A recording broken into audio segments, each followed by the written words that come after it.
Hello, everybody, and thank you for being here at this wonderful, which is the last session of a semester-long salon series on artificial intelligence and its relationship with humans. So it's human approaches to artificial intelligence.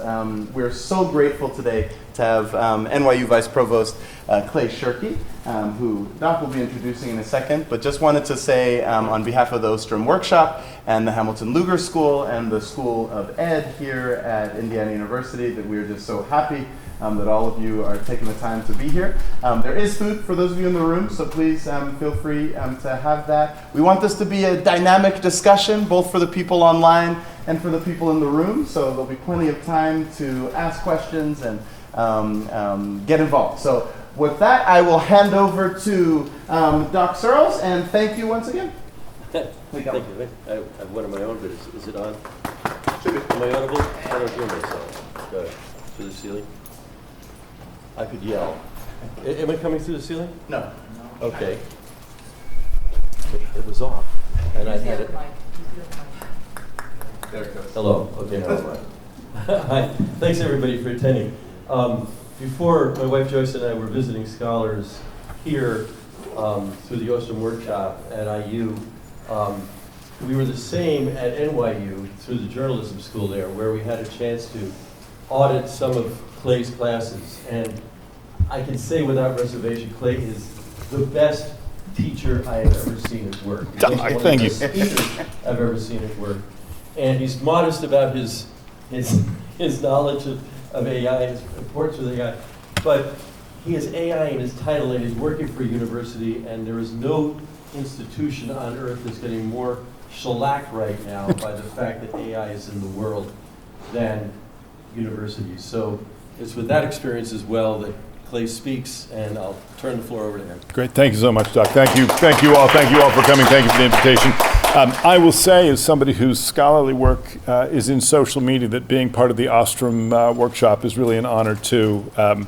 Lynn Ostrom's work was just a huge guide to the kind of work that everybody trying to figure out how social media was affecting the world, how we framed that conversation. So I'm old, and in the manner of old people everywhere, when I'm asked to speak about the future, my first impulse is to speak about the past. So some of what I want to do is talk about, oh yeah, there we go. Some of what I want to, am I off? There you go. Yep. Yeah, Sorry. Here we are. Yeah. Sorry, I can project in the room, but obviously people on Zoom.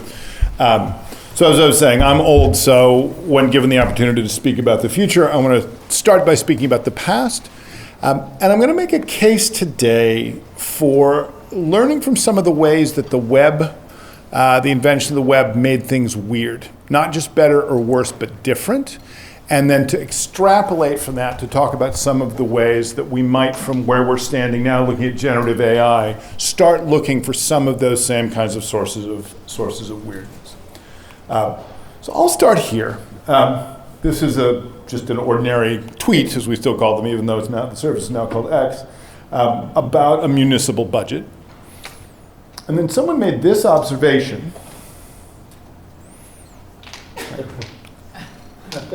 And then this is the Drill Candle tweet being referenced. Drill is by wide agreement the leader of what's called Weird Twitter. And so Drill put this up, and it became widespread enough that people could then start referring to it as political commentary about something like a municipal budget. Now, I'm old enough, as Joyce and Doc also are, to have seen the web get invented.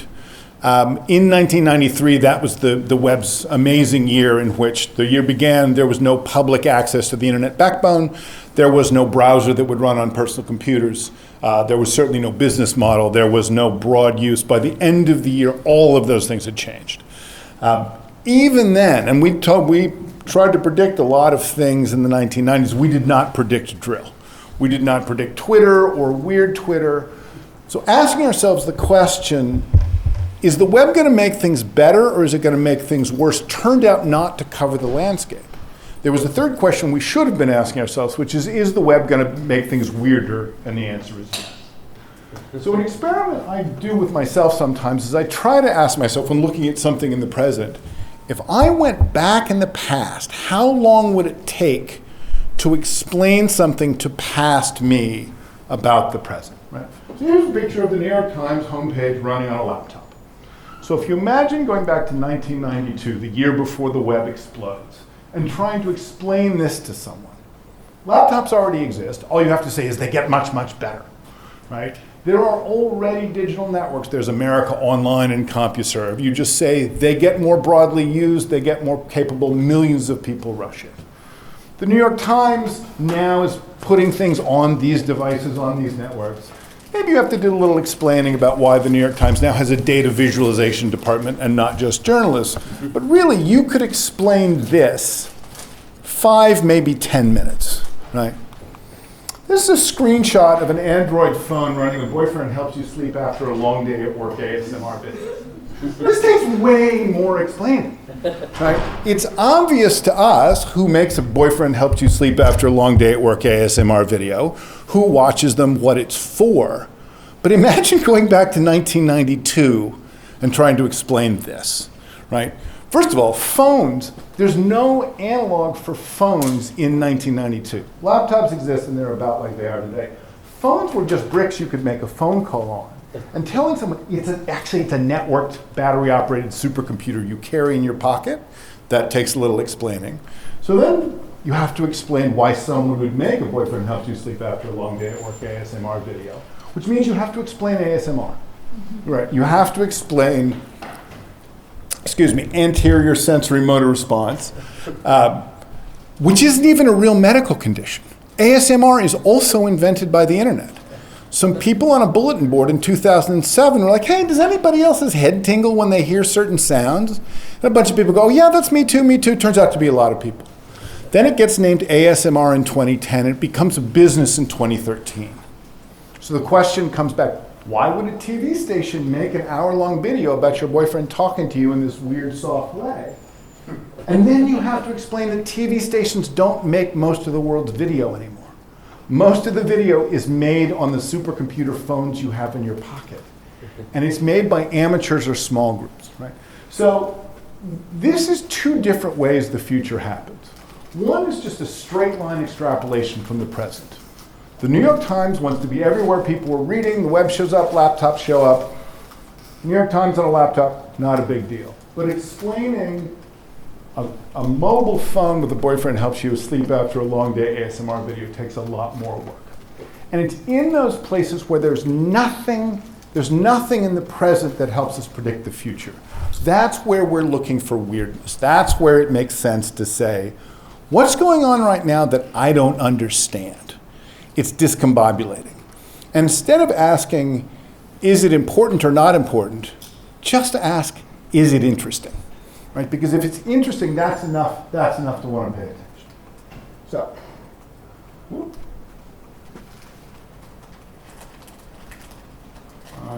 let me see if we can advance with this instead.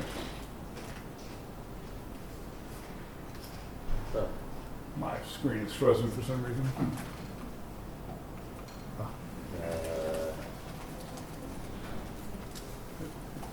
Okay. So let's see how this works. So you think about the explosion of genres, right? It was tempting to think, well, there's crime, there's crime TV, there's romance, there's sitcoms, 8 or 10 television genres. YouTube comes along. It turns out there are thousands of genres. Get ready with me. Black MIDI, mukbang ASMR, skibbity toilet, right? And for people who haven't seen skibbity toilet, there's about 60 or 70 of these videos now. They're made using 1990s style video game assets. And it's an ongoing battle between weaponized flying toilets and people who have media devices for heads. So niche content. The person making Skibbity Toilet has 3 times as many subscribers as watched the final episode of The Sopranos, which we think of as mainstream content. Yeah, 35 million to 11 million.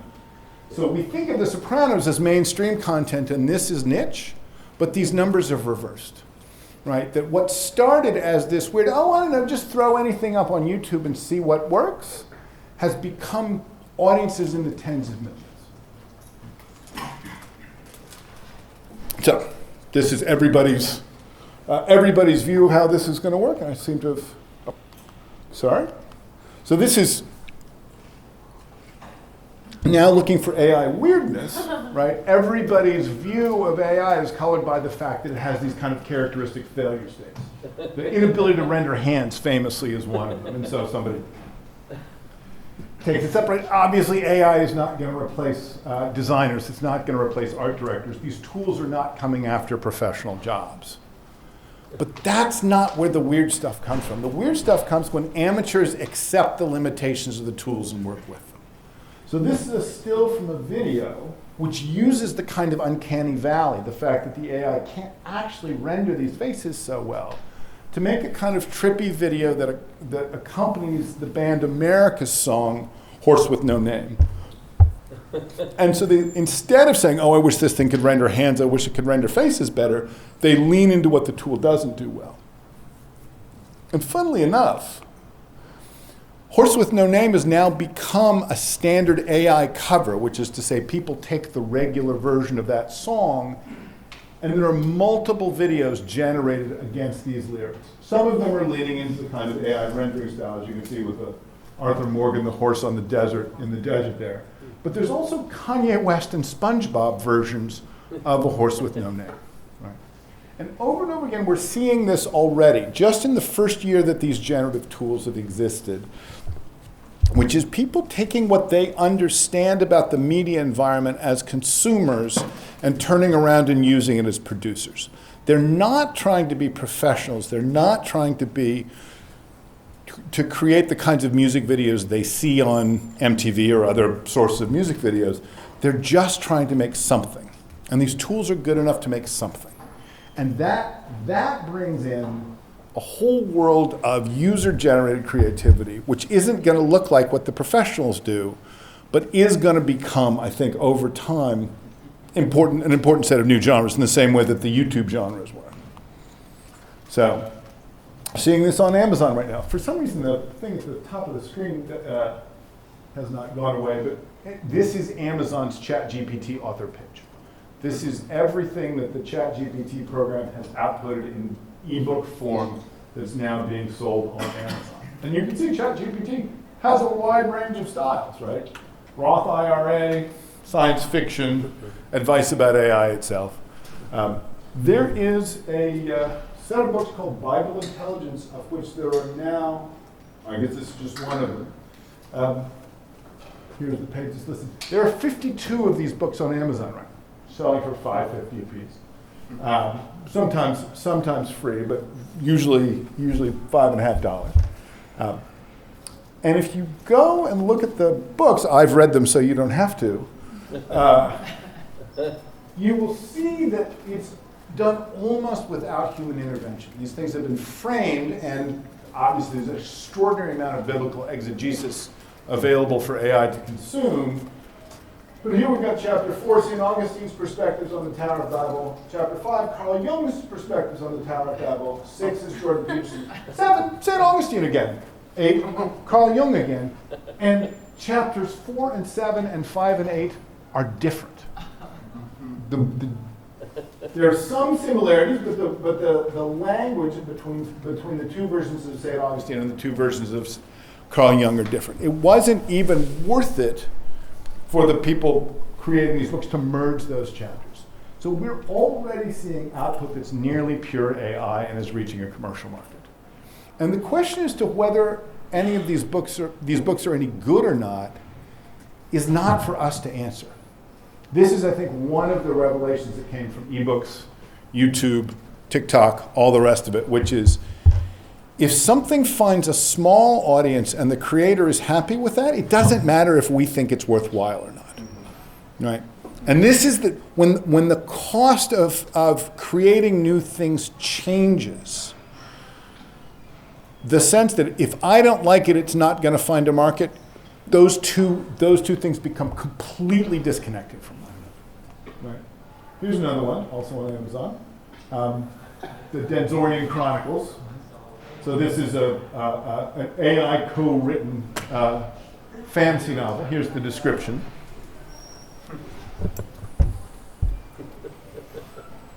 They had a good thing even going there until the nefarious Chicken King, and then all of a sudden it's like, oh wait, did a human write this? But it's pretty good. It reads like this is a YA novel like you would find on Amazon. And then every now and again there's these little things that show up like, wait a minute, the nefarious Chicken King? But again, it may be that this finds enough an audience, or it may be that people find a market somewhere between creating stuff like this and editing it just enough that it fits the model, right? This is what is sometimes called an attack from below strategy. For people who talk about Clay Christensen's disruption theory, the word disruption has become hugely overused in technical circles. It often just means successful at this point in Silicon Valley speak. But the essence of Christensen's original disruption theory is that a disruptive product reaches a market that wasn't previously served. Disruptive products don't sell a cheaper version of what the experts want. It sells a version that the amateurs want, even if the experts turn their nose up at it. We're starting to see that. We're starting to see that in multiple places, but we're especially seeing it on Amazon because their marketplace is so supercharged. This is a content-based attack from below strategy of exactly the sort that Christensen laid out in his disruption theory. So, what can we say about the motivations of the people doing this stuff, right? If you look at this, this was one of the first images that actually fooled people. It's the Pope in a Balenciaga puffer jacket. And it was circulated as if it was real, right? Now, there's been a great deal of worry about deepfakes, and of course targeted deepfakes for political disruption. But what I think people hadn't predicted was people are just going to do this for fun. Somebody just wanted a picture of the Pope in a Balenciaga jacket, and it circulates. And all of a sudden, people's attachment to reality becomes a little unmoored, right? We're used to an image like this documenting something. And now what it documents is 5 minutes work with Midjourney. Right? It doesn't document anything the Pope ever said, did, or wore. And we're seeing that over and over again. Vladimir Putin is basically a character in a John Wick movie. Right? Don't know why somebody needed this. Doesn't matter what I think. There it is. Right? Buff Santa rappelling down the mountain. Right? Now, you look at this and you think, if you're my age, why would you bother? Right? It's four different images of Buff Santa rappelling down the mountain. Got to get out Photoshop. It takes a lot of work. It's hours and hours of work to make anything this good. Why would you do that? If something's expensive, why would you do it is a perfectly sensible question. You need a strong motivation to work as long as it would take with Photoshop to make these four Buff Santa rappelling down the mountain. This is 2 minutes work on Midjourney. Give me 4 Buff Santas rappelling down the mountain. Maybe a little bit of description about what's going on in the background. If something only takes 2 minutes, and you don't have to be an expert at any specialist tools, the question flips from why to why not. Why not have Buff Santas rappelling down the mountain, right? I don't know who needed images of angry marshmallows, but these are some good ones, right? And all of a sudden, the kind of, I can pass judgment on media because my tastes stand in as a proxy for what's economically sensible in the world, all of that is gone. Right? People can make images for any reason or no reason at all. And if you park on Midjourney on any given afternoon and just watch stuff that goes by, some of it's like, oh, I see what you're doing there. And some of it's like, what is that? I didn't put it in this talk, but I just came across a whole bunch of images of giant-sized tardigrades served as food. And tardigrades are those little tiny, they're sometimes called water bears. They're literally microscopic animals. I don't know why you need that, but there it is. On the other hand, it's absolutely clear why you want a picture of Jungkook and Taehyun kissing, right? Right? If you are a BTS fan, this tool is what you've been living for. And the people making these images don't think, I am participating in the AI revolution. They think, make those boys kiss. Right? And if you want to find where and why these things are happening, look around at places where people who care about media but don't make it are locked out. Right? There are 35,792 Jungkook Taehyung / stories on Archive of Our Own, the big fan fiction website. And of those, 19 of them were uploaded this morning before 9 a.m. when I took this screenshot. Right? This is a lot of untapped demand, right? And the mistake that people often make in trying to predict the future is assuming that the present is pretty much what people want, and then asking, are things going to get better, or are things going to get worse? But what the archive of our own, the demand for this kind of story, the demand for people caring about these kinds of themes demonstrates, is that there is just a staggering amount of untapped demand in many dimensions. And then when people get their hands on these tools, they don't think, now I can be a professional art director. Now I can get a job in the media. They think, now I can get some illustrations of Jungkook and Taehyung hugging to put in my story. Right? There is so much media participation that isn't about professional engagement. And so much of the early weirdness in the web also came from this same kind of demand. In fact, the whole of fan fiction, right, takes advantage of the web to be able to assemble these communities. Right? So you start to get people using what they know about the existing media environment to create new stuff, like this Die Alone movie poster. It's a mashup of Home Alone and Die Hard, the Macaulay Culkin and Bruce Willis video. So this is interesting because this is flagrantly a copyright violation. It's very obviously a copyright violation. And for people of a certain age, my age, what we remember of those kinds of fights was the fight between experience and ownership around music. Right? In the 90s, the recording industry wanted to sell you a physical object. If you wanted to hear a song twice, you had to pay $17 to buy a CD. Otherwise, you could hear it on the radio whenever it came on, but you couldn't control it. And those were your two choices, right? Free and not controllable, or repeatable but expensive. And where that went was streaming. On one hand, it went to Spotify. People just got out of the business of physical CDs. But it also went to SoundCloud, which is a place for amateurs to upload their stuff and to find an audience. This is even harder because you can't even control the people who bring copyrights. You can't even control these images. What allows this image to be made is not, again, somebody who has a copy of Photoshop and a lot of pictures of Macaulay Culkin. What allows this image to be made is simply remembering that you saw two movies and being able to describe them. Right? The industries that make media could go after the physical objects, but they can't go after the contents of our brains. Right? It has now gotten to the point where to create new media, all I have to do is describe existing media with words, and I can generate something new. We're just at the beginning of that problem. We are just at the beginning of those lawsuits. There will be a whole set of adaptations in the manner of Spotify versus SoundCloud heading in that direction.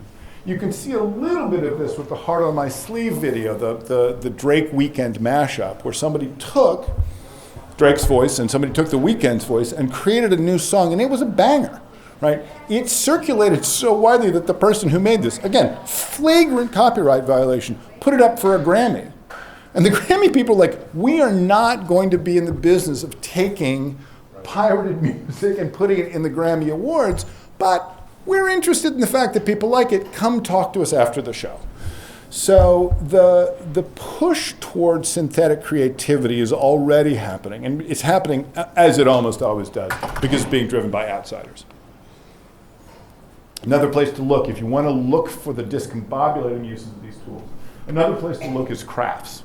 Craftspeople are makers, but often not aspiring to be full-time professionals. They're doing things as a hobby, as a side hustle, what have you. And so if you go on to, if you go onto the image generation sites, you see people generating images for jewelry. You have to cut it off at the top, but this says, high-quality image print ready is part of the description. The person is making these images not to look at them, but to use them. This is upstream for part of a physical production that's going to end up in real pieces of jewelry. People are designing wallpaper, again, on the image generation sites, designing wallpaper for children's rooms. They're designing stencils. This person here, Stillbees, just sits on Midjourney and generates hundreds of stencils in this Obey style. And they're all quite striking, and they're all that you could just send them to a vinyl cutter and get the stickers out. Right? So much of the discourse around AI right now is what will happen to paralegals, what will happen to junior analysts at banks and consulting companies, because they're looking at the lower end of the expert trail. They're looking at the how does the New York Times end up on a laptop arc of generation. And what I'm arguing for here is holding out a willingness to believe that stuff that seems as minor as this may grow to become important in the same way that you can have somebody making videos of armored toilets getting 3 times the size of the audience of The Sopranos. Right. And people are already leaning into this creativity. It's not just I'm going to show up at these tools and take them for granted. So this is what's called a LoRa, a low-rank adaptation. And a low-rank adaptation is just a way of saying to a generative AI tool, concentrate especially on these kinds of images to get better at just this. It's a way essentially of taking a general purpose image generator and making it into an image generator that in this case excels at generating images of Spike Spiegel from Cowboy Bebop. And you can see here the data that goes into LoRa, megabytes and megabytes of data that this person has assembled. The images and the what are called model weights, the sense of sort of how should the image look when you generate. And the person who made this, Just NTP, has a whole page listing every low-rank adaptation they've made. There are 2,000 of them. This person has made 2,000 separate anime-themed low-rank adaptations to help people make more of these images. So we're already seeing people become quasi-professional in a technique that has existed for less than 6 months, right? This is an incredible amount of unmet demand that, again, as the web also did, is not going to end up slotted into how will television stations use this? How are movie makers going to integrate AI? They're going to spend $1 million. It's going to look perfect. You won't even know AI was used. The much more surprising stuff is this stuff. The people who had no tool at all and now have some tools are going to create odder, more interesting things than the people who had great tools and that are going to spend $10 more million to get even better tools. Right. So I want to stop for a minute and speculate a little bit about what's coming next. So just imagine naming a restaurant that, right? And now imagine going back to someone in 1998 and say, search is going to become so important that people will rename physical spaces to change their place in the search ranking, right? And the minute you see this, it's like, that's of course. John Herman is one of the great media critics of this, or maybe I should say that era of the web, was writing about Shade Room, the sort of hip hop news service, and Shade Room opened up on Instagram, and then they never got a website. They said, why bother? Everybody we want to reach is on Instagram already. And Herman, writing about this, said the future is always incredibly obvious to somebody, right? That what Shade Room realized was once Instagram had taken off, they didn't need to do all of the other kinds of things you did if you had a working Instagram. The people who opened up Thai food near me have said, once we name this so that it's easier to find it from Google, that's what we need to do in terms of working on our search rankings. So it's, again, you look at Skibbity Toilet, it seems ridiculous. You look at low-rank adaptations for making Spike Spiegel, it seems ridiculous. And then you see people start to change the physical world to match the expectations of the digital world. That's one of the places AI is going. I could sit here and predict what's going to happen, but that's against the spirit of the whole talk. Right? Mostly what I'm arguing for is paying attention to the weird stuff and then overcoming your tendency to say, well, that's dumb. And instead say, why is someone creating buff Santas rappelling down the mountain? I wonder where that goes. Right? So, the picture of the cast of Harry Potter at a rave in the late 90s. Completely fake, completely made up. So many people believe this is real right? That Snopes now has a page saying these images aren't real, right? People's sense of a photo as a documentary object is coming unhinged in the direction of deepfakes, which we already knew. But also, this is real. There's a Turkish photographer who goes around taking incredible photos of Turkish landscapes, and it is increasingly difficult for him to get people to believe that the things he photographs actually exist. Reality is coming unhinged in the other direction, too. It isn't just that people believe that unreal things are real. They also, if it looks too much like AI today, people are also starting to believe that real things are unreal. So that blowback is already, the Thai food near me, blowback is already starting to happen. Right? Oh, shoot, and this is actually worth bringing the headline down for. So there's a headline. I'll end with this. There's a headline. Imagine going back 10 years and explaining that to someone. Or for you young people, imagine trying to explain to your parents now that when somebody got arrested, their service stopped, and many men lost access to their AI girlfriends. Right? Like, you can explain that in the same way that you can explain the boyfriend talks you to get until you get to sleep ASMR video. But it takes a little while. Right? Just getting to the AI girlfriends thing takes a little while. And we are in 1994 in terms of AI. 1993 is the year the web all of a sudden lights up. 2022 was the year generative AI lit up. Right? We got all of the image generating services at the end of the year, just a little over a year ago, November 30th, ChatGPT launches. We're already in a world where when the CEO gets arrested, the AI girlfriend's shut down. Right? That's just a regular thing that happens right now. That's not science fiction. Right? More of that is coming. So I also want, Doc alluded to this at the beginning, I'm going to end on a quite different theme, but something that we all in this room, or almost all of us in this room, share in common, which is where this stuff is going inside the academic enterprise, and in particular in the relationship between faculty and students, which is what I deal with at NYU. So, oops. Let me go back to. So here's one use of AI, right? Which is spell checking, and spell checking is an ancient use of AI. It's whatever, you can't really. But you can see, right, just the by now familiar red underline. We rely on that AI all the time.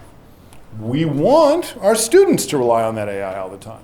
If you're a student, please spell check your work before you turn it into us. It really bums us out if it comes in not spell check. Then there's Grammarly. So Grammarly does spell checking, but it also does grammar checking. It will suggest some stylistic updates. All right. And then there is pay somebody else to write your paper. Right. So these are three ways of improving the output, but only two of them are the kinds of things your faculty members want you to do if you're a student, or that we want you to do if we're faculty members. And this is flagrantly an academic integrity violation. Right. We've just relied on the fact that those are two different things. And there's been this giant gulf between using Grammarly and paying somebody else to write your paper. And what ChatGPT does is it completely erased that gap. There is now an absolutely unbroken spectrum of uses of AI, all the way from please check my spelling to please create an entire paper for me from scratch. Right.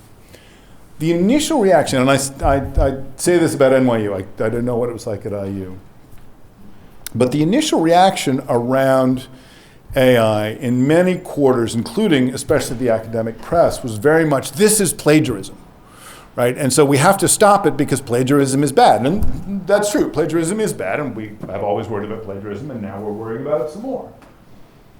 But what nobody recognized at the beginning, what became clear as we started talking about it, is we don't have a definition of plagiarism that makes it clear when this spectrum breaks.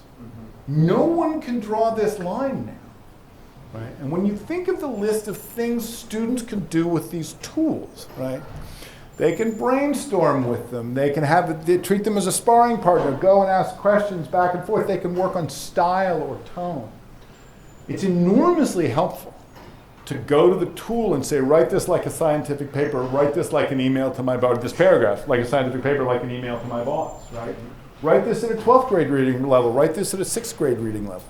Students, especially undergraduates, often don't yet have enough reading experience to be able to say, I see what's going on with second order things like style and tone.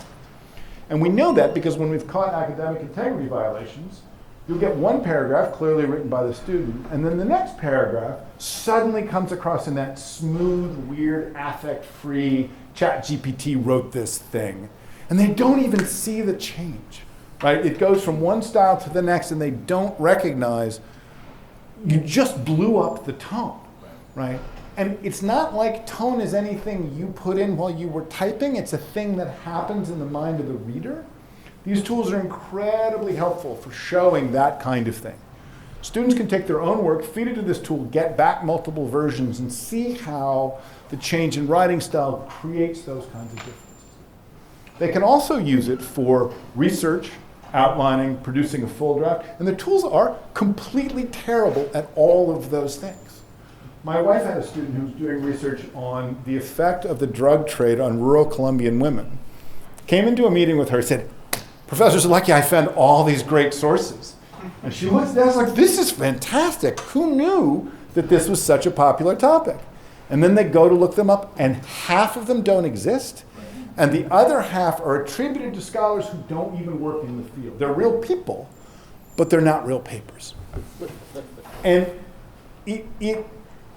journalists have this phrase called too good to check. A story that's too good to check is something that the editor is afraid that if we really subject this to fact checking, I might not be able to run it. And the story is so great. Right? There was a guy named Jason Blair who famously did this at the Times, turned in stories. He would find incredible people to talk to, and they would say the most quote-worthy things. It just, the copy just came spooling out of the printing press and into people's hands. And then it turns out he made it up, and it was so good that no one wanted to look too hard. The thing to understand about these tools is they're trained like puppies who lick your face, right? They're trained to give you answers that make you happy. That's the thing these tools are indexed against. Has nothing to do with facts. And so if you think, oh, this is perfect when the output comes out, it may well actually be wrong, but so appealing to you that you can't overcome your too good to check mentality. So this for us is the AI weirdness that we're dealing with immediately. There will be other things longer term, right? If somebody uses ChatGPT to write a paper, right? No college or university even needs to update their academic integrity rules, right? Don't take credit for work you didn't write. It's just bedrock. That's how we roll around here, kind of academic commitment. But if somebody says, I use these tools to come up with an idea and make some suggestions about what the reader might care about, that doesn't sound like plagiarism. But then, and I had it write several paragraphs of that kind of output, which I incorporated into the paper, but then I edited. Now it's closer, but there's no line. We have never had to define the edges of this problem. Plagiarism has been a yes or no question. The quote was too long, you put it in quote marks. There are some kinds of edge cases you can talk about with students. But by and large, we have lived in a world that seemed binary. We've lived in a world that seemed like this is or this isn't plagiarism. But that was an illusion. We just never had tools that could take us to the edge cases. And now it's all edge case. So in the same way that in a lot of these other domains I've been showing, AI makes the edge cases weird. That's where we are in the academy. And I think anybody who's here as a student, as faculty, as an administrator, is starting to see that these tools aren't the New York Times running on a laptop. It isn't just linear extrapolation from old models of producing work that isn't yours to new models. It's way weirder than that. And we're in the academy. We're now in the first year of dealing with that weirdness. So there I'll end and assume that we'll have some questions or comments.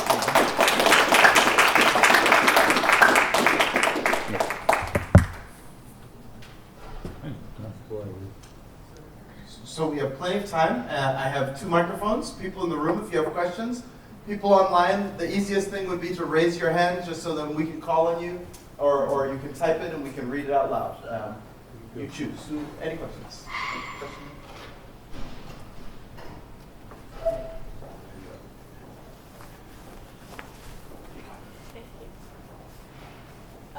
Yeah, I do have a question about the way that AI is kind of changing education. So I would say back when my parents were in college, it was very important to be able to do arithmetic shorthand and just have math facts off the top of your head. Right. And it probably seemed back then that was going to be important forever. And now there's calculators in our pockets. And so now objectively that has become a skill that is less important. To specializations, yeah, you should still be able to have math facts off the top of your head. But my question is, with AI becoming so advanced and self-learning and all this stuff, do you think we're ever going to reach a point in education where we say that writing skills are going to become as important, or at least less important than they are now, in the same way that automatic mental math is? Does that make sense? It makes perfect sense. Yeah, and many people have used the calculator metaphor to say, right, there was another time where a capability that existed. We had computers that could do calculations way before Texas Instruments released a sort of cheap, capable calculator. But the calculator changed the way that grade school math was taught, and then, as you say, the math facts that everybody has. I think that's inevitable. I think that in end of 2022, beginning of this year, when I was talking to the faculty at NYU, what I would say was, there's a lot of complexity about ChatGPT and these writing tools, but the thing to hang on to is a well-written paragraph is no longer proof of human effort or thought. And once you accept that, like whatever else, there's a lot of other details, that is just a fact now about the present, then there are plainly places where we produce writing of relatively low quality. We don't worry about its literary quality, but we do worry about whether it communicates facts that can be somewhat automated. And that's already happening, right? I mean, many people have joked about, I don't want to write this memo. Take these 3 bullet points and write me an email. And then somebody gets the email like, I don't want to read this email. Take this email and render it into 3 bullet points, right? Like, there may be ways in which either we can just let the machines go talk to themselves, and then we can get back to just sharing bullet points with each other. But I will say that, are you a student here, or? Yes. Yeah. So it may not be apparent to you now, but it will become apparent, I think, over your lifetime. The relationship between colleges and students is like the relationship between rivers and water. In the short term, the river tells the water where to go. In the long term, the water tells the river where to go, right? You do, to the degree that you're this kind of student, you do what we recommend, take these classes, do this homework, et cetera, et cetera. But over the long term, we do what you recommend, which is we're not interested in those careers anymore. We're interested in these kind of careers. And so we'll add a department and we'll change a department. And when you see those kinds of changes, that's not like we got a message from on high. We're adapting to you. So what we're going to be watching out for is what happens to the professions you go into. I was talking to a social work professor at NYU who was saying, well, we can't allow ChatGPT in the classroom because social workers have to write these big reports. We have to get all this medical information. We have to get our field notes. We have to put it all together. And as she's talking, she's realizing, people in the field can use this too. And I had to say, I don't know the social work field that well, but I can promise you that's already happening now. So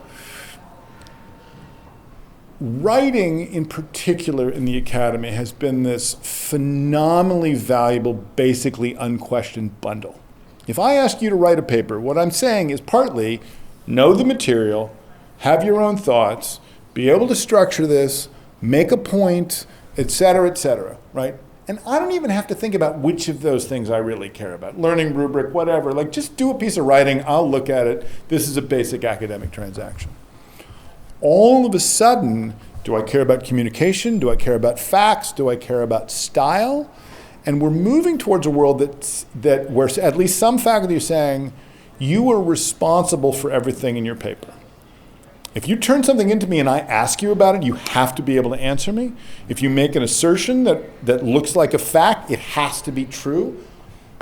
Use ChatGPT or not.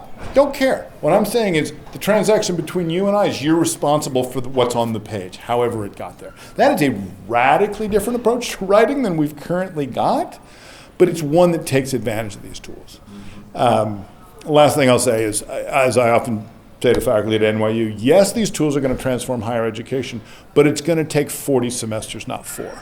Right? This is not a sudden explosion. This is when we find out what social workers are doing in the field, our social work school will adapt its classes. When we find out what junior analysts at McKinsey are doing, our business school will adapt its classes and so on. So it's a back and forth. But I do think it's inevitable that if writing changes, then writing the academy is going to change, because as much as we like to pretend we're not part of the world, we're part of the world.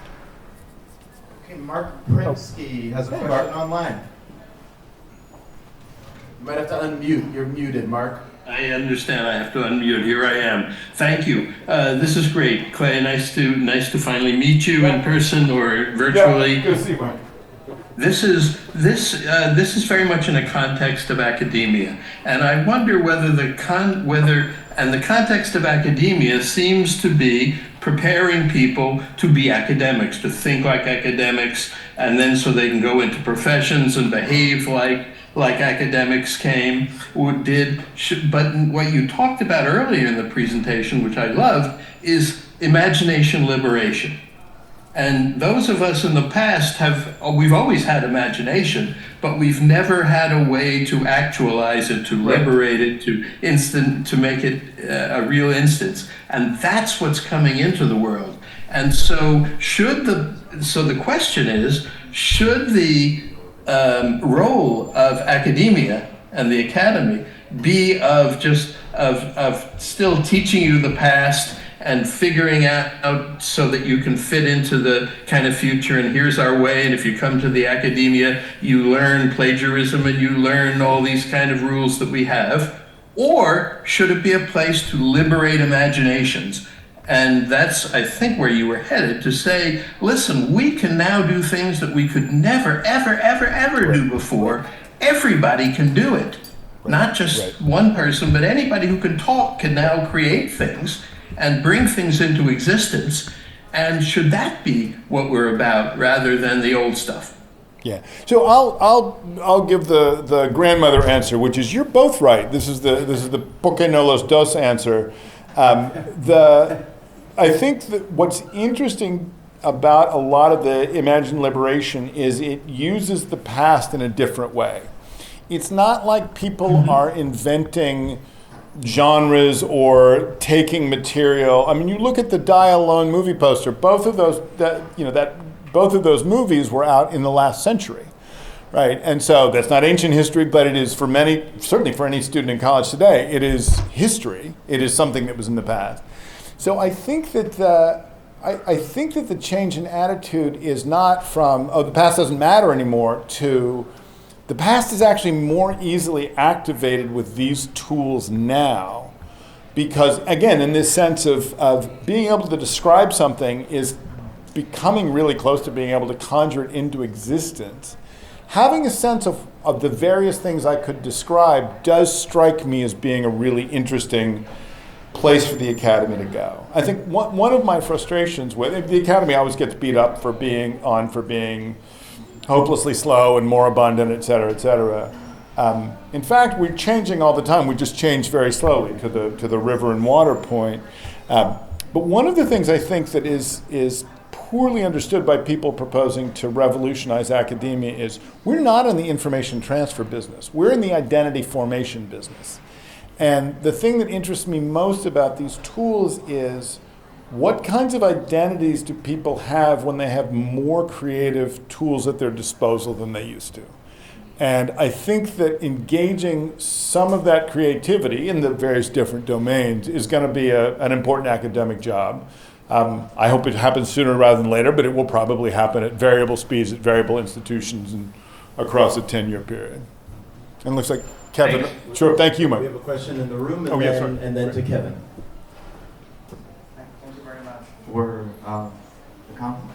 I'm from business school, so we have a very short circuit connect to the industry. As early as July, we have companies asking for AI skills in our newly graduates, which will hit the market next year. So the question is, in the technology integration, user perception sets the tone. We have a huge need of AI in education, yet we have 400 faculties. Every single one of them have a perception. These perceptions are different, and in the spectrum that I cannot even manage to imagine. So as your role in NYU, how do you navigate that? And kind of facilitate the perception of faculties to move forward in one direction? So navigate is a kind word for what we're able to do. NYU, I think, like IU, is a very distributed place. There's a high degree of authority in schools relative to each other, then within a school, within departments, faculty, classroom. What we have essentially two strategies. One is from the center, we provide essentially what are no more than guidance, letters of guidance. This is what we think is going on. This is where we think it's going. And the other is we try to provide as many places for faculty to talk to each other as we can. It is a curiosity of the academy that we're a very congregate place, but we're a very solo species. And faculty don't have enough time to talk to each other, observe each other, teach. Faculty meetings, when they happen, tend to be administrative details. Somebody wants to slash the paperclip budget and somebody wants to double it kind of thing.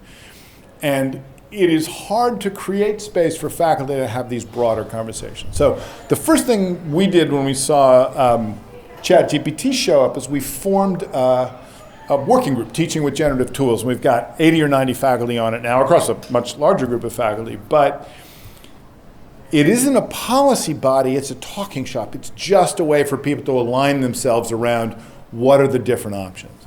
But the other thing I will say, and I think this is important for many schools, but maybe most important for a business school, the businesses are asking the wrong questions, right? They're saying, how do we make sure that the tools that exist now, that we can adopt techniques for the tools that exist now? And the answer is, you're going to be really sorry you did that in 2 years' time, right? There was a whole, you remember prompt engineering? Like anytime anybody slams the word engineering onto the end of anything, it just means they want to raise, right? And my definition of engineering is, if nobody's going to die when it fails, it's not engineering, right? Bridges, totally engineering, right? Absolutely. Electrical systems, yes, the grid is engineering.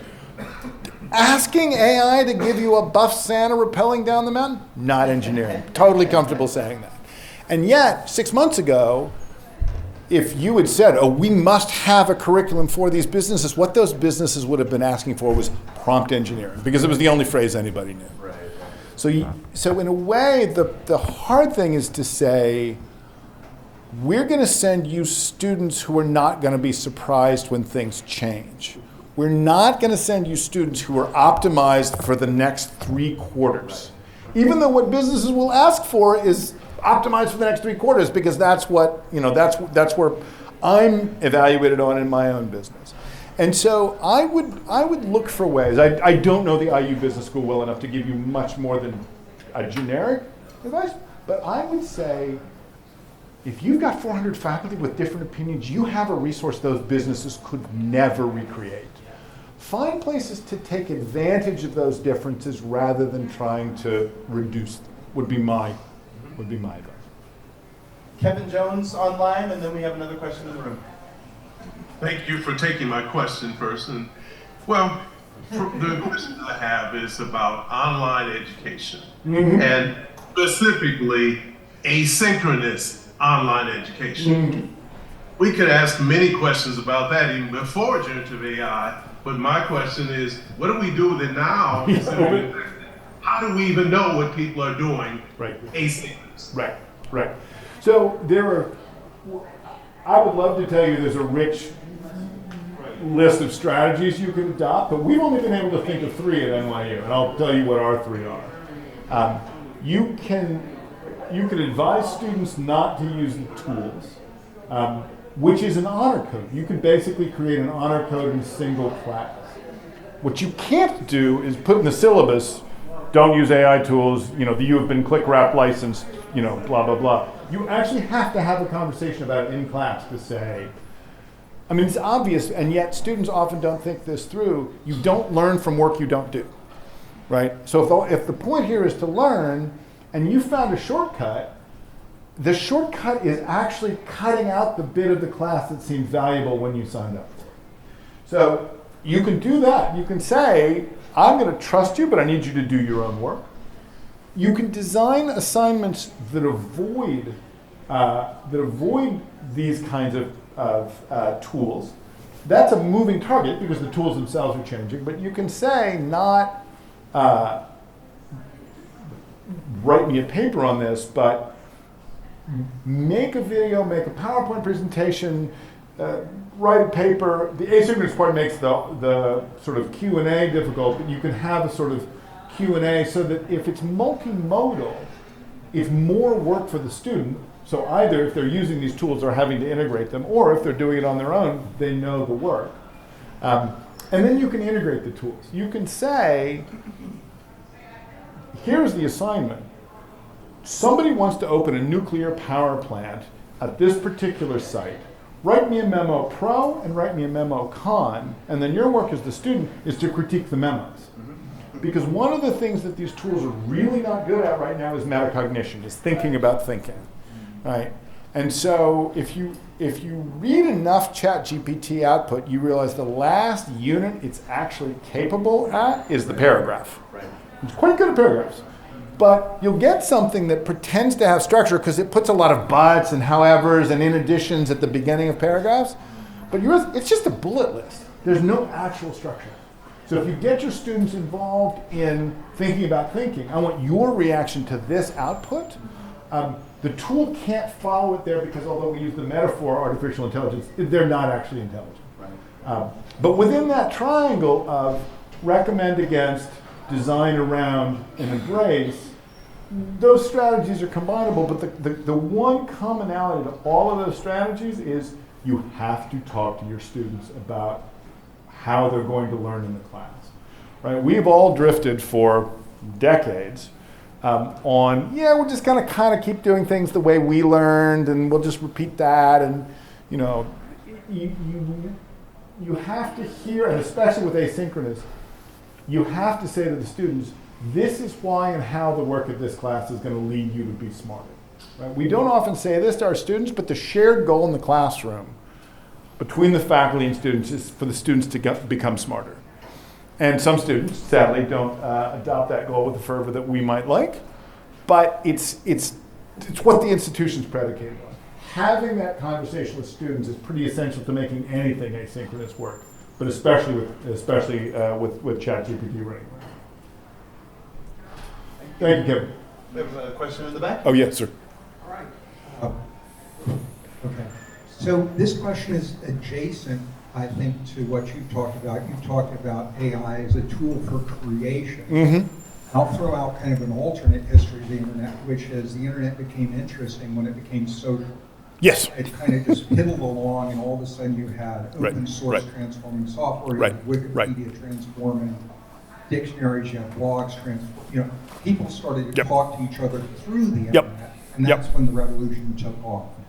So I've been trying to think, okay, how are we going to use AI to communicate with each other? I'd love to hear your thoughts. So right now what we've got is everybody has an AI behind their back. Right, here I am, and then I did a bunch of stuff over here, and I'm going to present it to you. What's coming is an AI in between us, right? So a problem we have at NYU, totally minor administrative problem, but a real problem, say the administrators who suffer from it, is there's a style guide for how NYU communicates with the world, but there are tens of thousands of employees. So if you say the thing that interprets the style guide is an AI that everybody shares, all of a sudden it's coordinating those people who are then also coordinating with each other. Google has this product called Notebook LM, which is a language model for notebooks. It sits in your Google Drive. You can drag documents into it. I dragged 4 or 5 things I wrote into it, and the output sounded a little bit like me, which is pretty startling. So you start to see that, but Google still got it as a sort of solo act. If you look at a syllabus, that's a shared document. That's a document shared by an instructor and a group of students, and it's time release. Read this for week 1, read this for week 3, read this for week 5.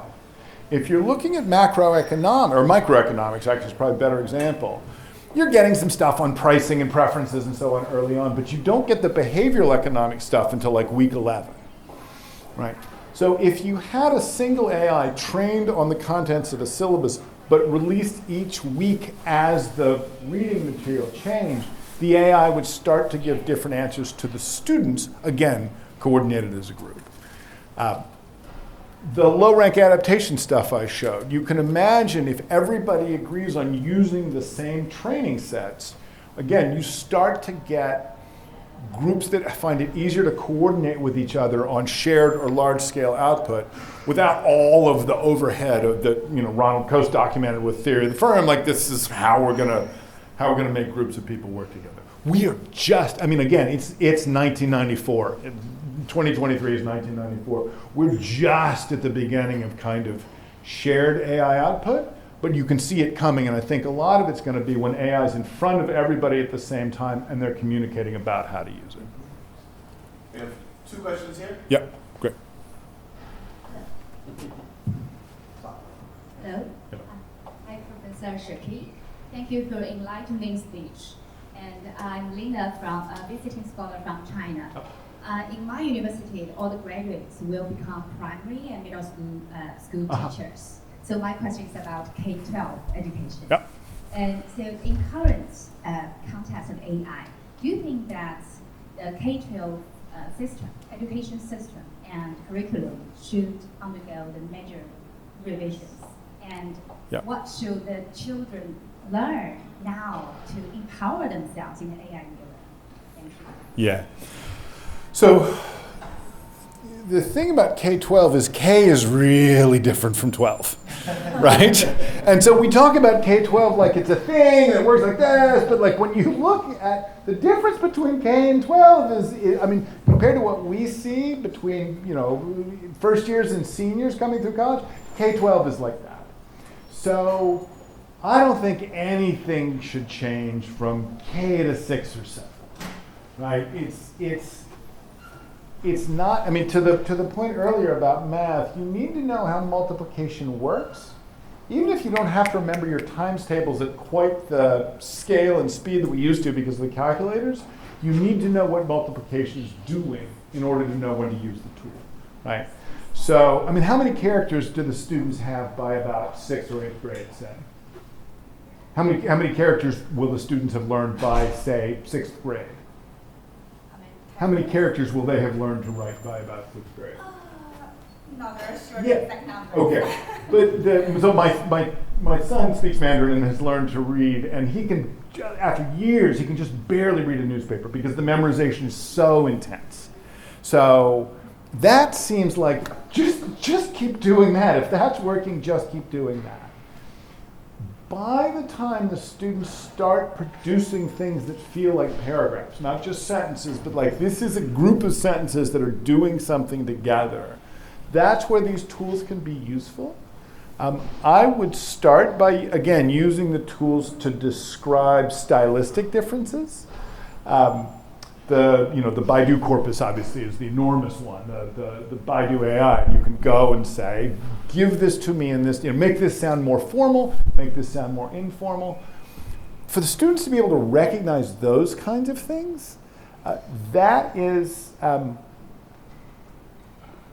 these tools are bad when you're just replacing your output with their output.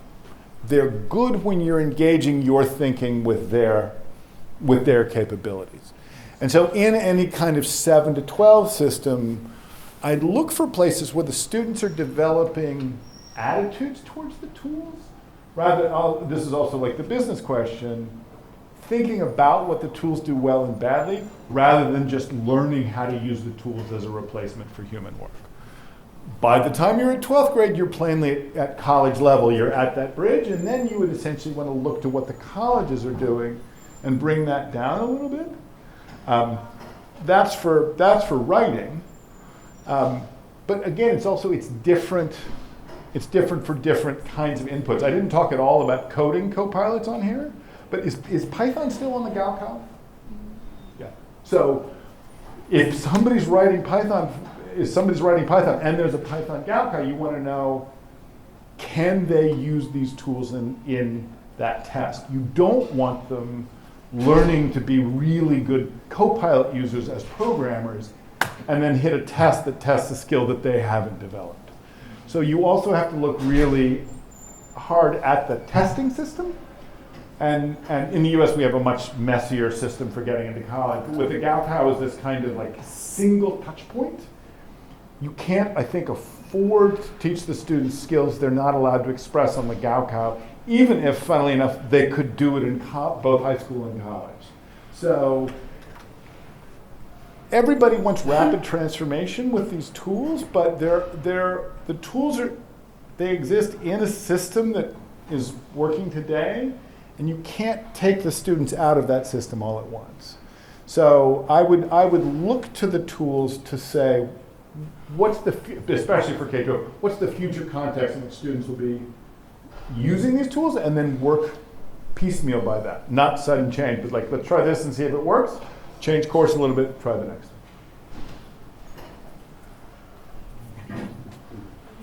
Can you hear me? Yeah. Thank you, Dr. Shirky. I think this speech is amazing. I'm visiting staff from School of Education. You can speak Chinese? Yeah, okay. Thank you. Okay. And my question is, what are the suggestions you recommend for teachers' preparation for the AI-driven classroom, especially on cultivating students' critical thinking ability? Thank you. So, first of all, I have an allergic reaction to the idea of an AI-driven classroom. AI is not driving. AI is not driving anything. We're driving the classroom. And I feel pretty strongly about not turning over choices to AI. We're still making the choices. It helps us look at more choices. It helps us look at the choices more in depth, but it's still an instructor-driven classroom. Again, because so much of school isn't knowledge transfer, it's identity formation. And knowing that another human cares about you and wants you to do better turns out to be one of the things that makes school work. That having been said, there's a whole long list of things people can do to prepare, blah, blah, blah. But what we found, my colleague D'Angelo Duff and I have run a number of workshops for faculty at NYU, and we got frustrated early on because faculty would come in with very strong opinions about AI. Good at this, bad at that, we care about this, we're worried about that. And then we'd asked what they were doing with it, and they said, oh, I've never used it, I just read about it. So we changed our onboarding so that the first half hour of these faculty sessions, it was just, you're going to set up an account on ChatGPT, you're going to type a question at the prompt, you're going to see what the answer is. There's lots of other stuff your faculty can do. Get them to use the tools. Don't let them have an opinion about Baidu without using it first. That matters so much more than anything else. And very often people want to understand it before they use it. These are tools you can only understand after you've used them. They don't work like other things we're used to, so you can't extrapolate from what you read. Once you've got that, again, just the sort of general theme in schooling, the most important thing, I think, for the instructors, for the Lausche, is to get the students to take a critical attitude towards the tools. Not this is good or this is bad, but I see where this could fit and I see where it wouldn't fit. So it's much more like you learn to use different kinds of wrenches. You don't say, is a wrench good or bad? You say, is the wrench the tool I want to use for this job? So when the teachers understand the work well enough that they can give the students that attitude, that's where the real work is. It's not just, can I type and get some output on the tool? You can do that now, it's effortless. It's more, I know how to think about what these tools can do for me, given a particular job. And that attitude will last longer than any training on any particular tool. And for the students to have it, the teacher has to have it first. We have a question in the back, then Doc.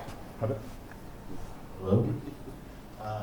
About the opening movement of your talk about creativity, fascinating and very persuasive. My shorthand in my note is, it is as though Hobby Lobby has risen up into and I think that's a wonder. Yeah.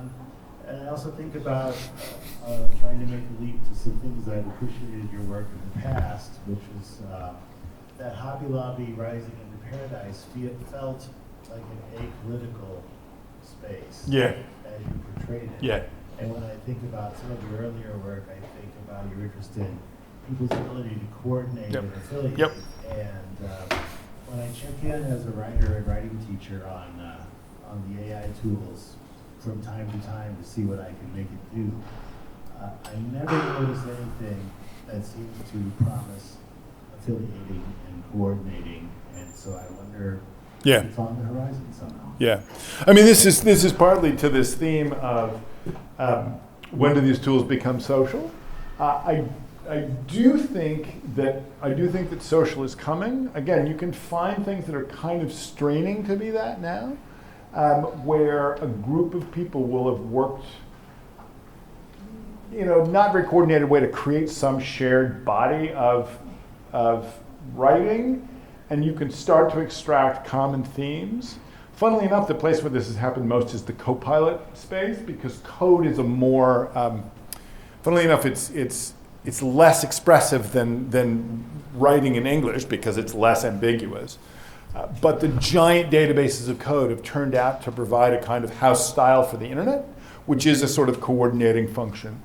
I don't think there will be a house style for English writing exactly, but I do think that there will be places where, more for administrative writing than for artistic writing, there are going to start to be coordinated commonalities. And to your earlier point about the lack of political valence to participation, that absolutely is right. So I wrote a book called Cognitive Surplus, which is about ways in which large groups of people, each with a bit of spare time and interest, create things like Wikipedia or TV tropes or these kind of large collections of sort of shared material. But the thing I missed, and the thing that makes that book weaker than it would have been, I think, even a couple of years later, was the fact that all coordination is political in the end. That ultimately groups of people contesting over shared purpose is what politics is. And I think that, and I say this just as a kind of chit on future work, the AI material is plainly going to become coordinating. Everybody wants the coordination to be, we dropped the chat bot in the Discord or whatever. That's not, whatever, it's fine to have a chat bot in the Discord, but the chat bots aren't going to be the thing that does the coordination that matters, and the political stuff is going to follow after that. My best guess right now is, again, this kind of, it allows people the freedom to create new material within an agreed on group or house style. That plainly has ramifications for political propaganda. Obviously, that's happening already. I assume that will get better. But it also has ramifications for political coordination in other ways as well. So, the theme of the AI in the group, Silicon Valley is terrible at groups. They've always been terrible at groups.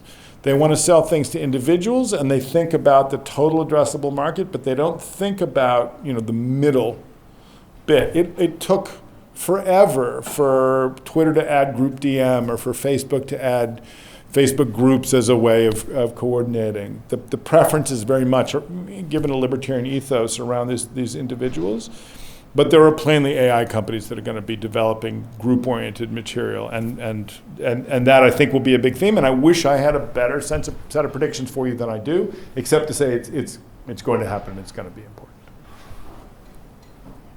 So when back when I was writing for Linux Journal early on, I would ask a group of people in a gathering of kernel hackers, especially, where'd you learn to do this? It was never in school. It never. No, it's on the kernel hacker mailing list. It's always from each other Right. and Right. on their own. Right. And so I'm wondering how can you incorporate that dynamic where people are teaching each other? And I'm also looking up at the wall here. I see Laura Lafredo there, and she has a with Kid OYO and the work that they do. They have kids teaching each other, and it's extraordinarily successful. She's in the top right there. I want to introduce you guys. I also just saw Sean Powers is on there. A lot of friends are. Yeah, exactly. And Mary Hodder was up with comments, but I didn't see the comments. So there are there's a new vernacular of how all this works collectively. Yep. And I think we're only beginning to see. Yep. And I'm wondering, when you said we have all this collective intelligence with the faculty, we all get together and there's going to be all kinds of great stuff. But the students are going to be ahead of you. Oh Lord, yes. I mean, so far ahead. Yeah. So, Yeah. This may not be an answerable question. Yeah. But that everybody teaching each other. Yep. Especially going back to the K level, which is where Melora's work starts out. I mean, her kids are totally stripping the gears of the formal school system. And formal school systems in Long Island, which is where they live, are incorporating some of it very successfully. Yep. But it doesn't fit the existing curriculum very well at all. Yep. Their kids are way ahead. Yep. Mostly because they're really kind to each other. They're not being grading each other or putting each other down. Yep. It works by cooperation. Yep. It's really interesting. So. Yeah. I mean, a lot of this, to the earlier question about social media, I think about Java Ranch, which was one of the early sites where you could go learn about the Java programming language well before it became common in universities. And one of the big innovations on Java Ranch was their terms of service, which you had to agree to as a user. And their terms of service were, be nice. There was not a second item on that list. And what they said was, if people treat each other with respect, everything else will work itself out downstream. We'll handle individual events as individual events. To the point of how do you learn, I actually already showed something a little bit like that with here's every low-rank adaptation I have produced. That was somebody who's famous on Just TNP, somebody who's famous on Civet.ai, where the low-rank adaptations are housed, for having done 2,000 anime characters. But instead of saying this is my reputation, this is my work, there's also an incredible tutorial about, look, if you want to make a low rank adaptation of your own, this is how you do it, right? So these spaces, if you go into, it's like the Lego building sites or Ravelry in the early days of the internet, where there was no formal place to go and figure out how to become a Lego builder. And in fact, Lego, the company, was horrified by people producing their own creations, right? That's our job. Like, you just buy the bricks. You're just clients. And it took a lot of people telling Lego, if you just shut up and let these people go for a minute, you're going to sell 10 times as many Legos, which is about what happened. Ditto Ravelry, ditto low-rank adaptations. It does occur to me, Doc, that it would be a really interesting exercise to ask what communities would be accelerated if they could be coordinated. And I don't know, at least one group would be high school English teachers, because that's also a group that very rarely gets to, people don't worry about professional development for high school English teachers, right? You got your degree and got a master's in education, that's basically what you got. That's an interesting idea. You could build something there. Mary had a question, had a question, but no hand to raise.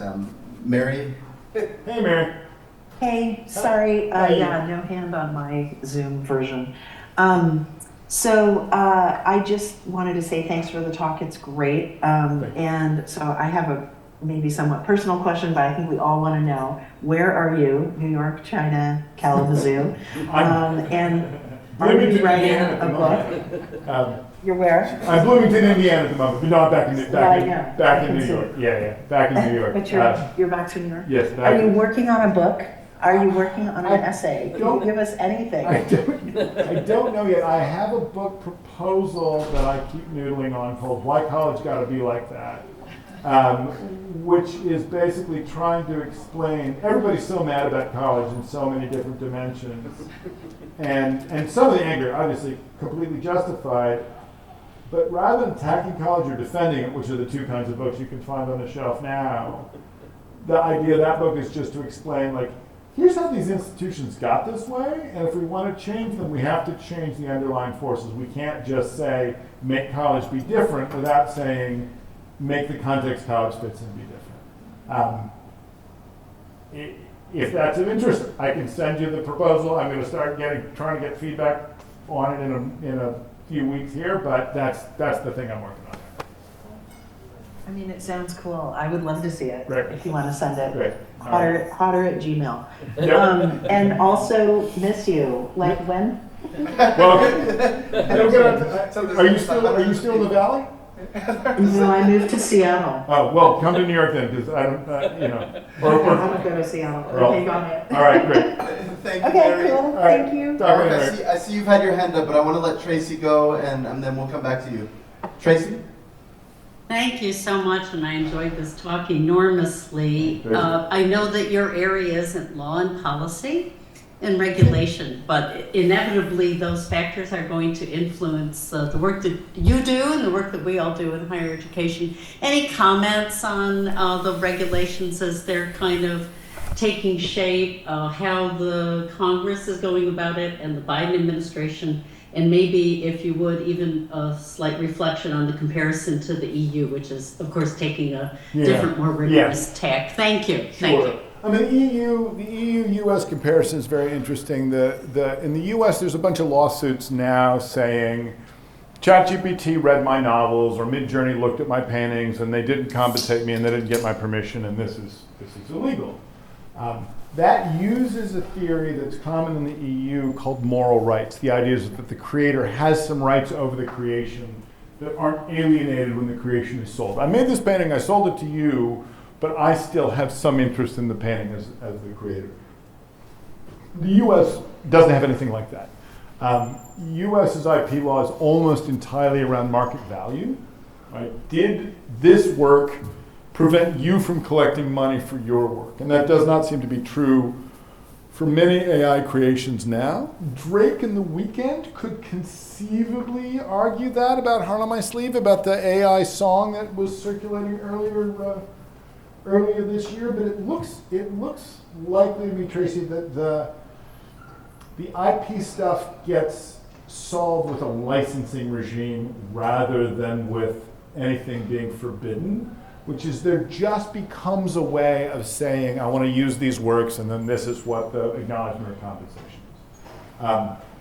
That will change AI. I'll go back to the sort of history of hip hop, where once samples became commercially valuable, once taking a sample from another song, putting it in your song, meant that you owed the person who wrote the sample or created the sample something, the whole hip hop industry switched to custom beats instead of taking samples, which I kind of lament. I love the sampling thing, just because of the historical resonances. But it could well be that the AI world moves away from some of the licensed work if that's the way it goes. I read, like everybody in roughly my job did, I read the Biden administration, proposed regulations. Some of it's quite sensible. Some of it's just, I think it's just impossible. It's just a pipe dream. Mm-hmm. At NYU, we had an AI detector. We used Turnitin, the plagiarism checking service. They launched an AI detector. They turned it on without our permission. They gave us 24 hours notice. They said we couldn't have individual faculty opt out. We were not happy, but we said, early days, we'll just run this experiment. We'll see how this goes. over the summer, data comes out. They had claimed a roughly 1% false positive rate. One time in 100, we're going to say, this is AI generated, when in fact the student wrote it. The rate turned out to be 4%. So one student in 25 getting falsely accused of violating academic integrity when they didn't. So we're like, oh, that's a little worrying. Then it turns out that the false positive rate is higher for people for whom English is a second language. And NYU has the largest international population of any university in the US. It's like, shut it down. We are pulling the plug on that. And yet, the Biden administration is like, well, we need AI detectors. The AI detector fantasy is still located in this, there's human output and there's AI output, and they're going to be distinguishable. It's not going to happen. AI output is getting better and better, so it's going to be harder to distinguish, but much faster than that and much more widespread than that, AI and human output is fusing. Did an AI create this? Well, kind of. I used it for some things, but not for others, and then I edited it, but I also had it summarized so I could be sure. The idea that we can cleanly separate or even identify threads of AI is a pipe dream, and I was sorry to see the Biden administration put that in their proposed work. I think they gave them 270 days or something to come back with a proposal, but there's a lot of snake oil out there about, magic AI detectors or whatever, but it's a dead end. And I think we're going to have to get used to a world where we acknowledge that it's dead. So I think we're coming close to a time when people are going to start using these other rooms and things like that. But I think Mark is holding court in the comments about becoming cyborgs. So from digital nomads to cyborgs or something. Well, I guess I'll go to you, Mark. Yeah, to get off mute. Well, since my name was invoked, You have your hand raised. I have a very hard time seeing this as us and them. I see this just as like cooking food or inventing language or science or morality or writing in print. It's another post-biological human enhancement. And we are so fortunate to be living in this time of this incredible post-biological human enhancement. And if we, from my perspective, if we look at it as us versus them, then it won't lead us to anything good. But if we say, okay, the kids coming into the world now are going to be post-biologically enhanced with these incredible capabilities that AI brings, like to bring all the past into any answer that they ask for, then we will start inventing new ways to bring them up, and I hope we do. Yeah, I was always partial to Clive Thompson's idea of the centaur, that instead of humans versus computers, the humans and the computers together can often be both the humans and the computers. Right. A human chess-playing team with a computer can beat the best computer right now. Same is true of Go. And that kind of augmentation rather than replacement is so often what happens. Right. So, great.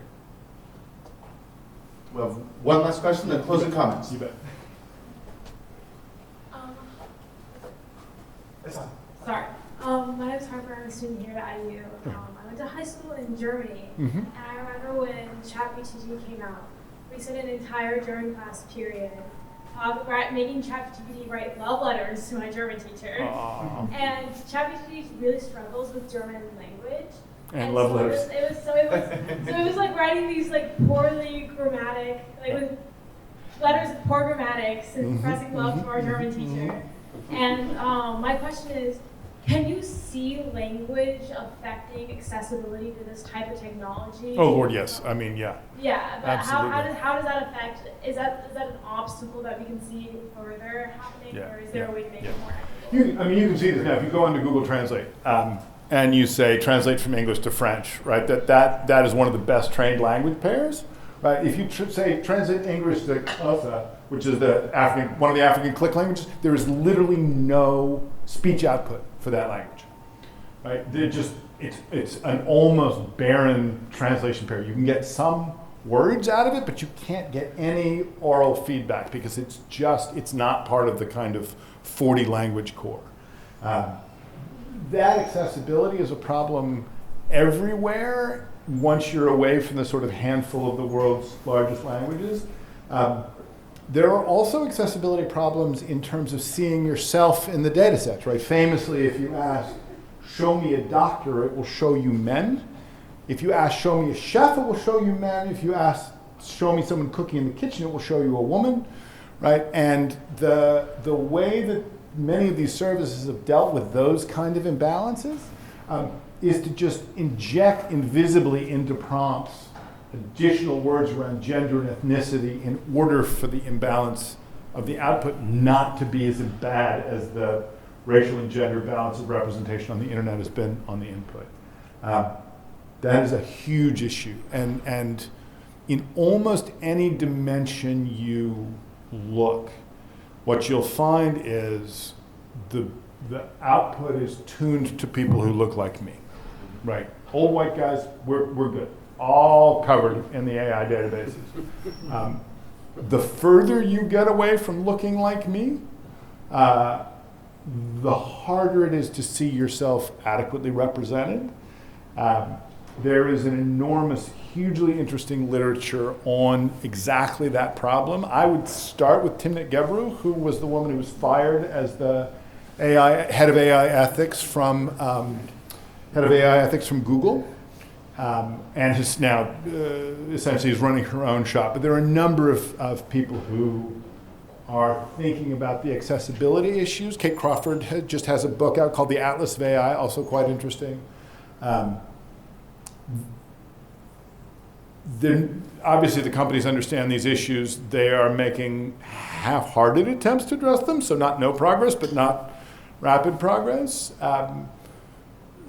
Your generation, as Doc says, the students are way ahead of us in adopting this. Your generation demanding that representation is probably going to be one of the things that, if anything is going to make this better, it's going to be that. But in a tool that can't even do German well, which is well represented in the world's databases, databases accessible to companies in California. You can imagine what it's like for Native American languages, for Indonesian languages, just all the places where there's a large number of small languages instead of a small number of large population languages. All of those accessibility problems are there alongside almost every other accessibility problem you can imagine. So Harper, thank you for that question. That is an important ethical dimension to all of this. We should, and I almost did it, but for your question, don't want to naturalize these things to say, oh, this is just how it works because this is the new world. This is how it works because some particular people decided to train these tools in particular ways and left exactly the gaps you've identified. So, thank you. Thank you all. Thank you so much, everybody. Please join me in thanking. Thank you all. Thank you.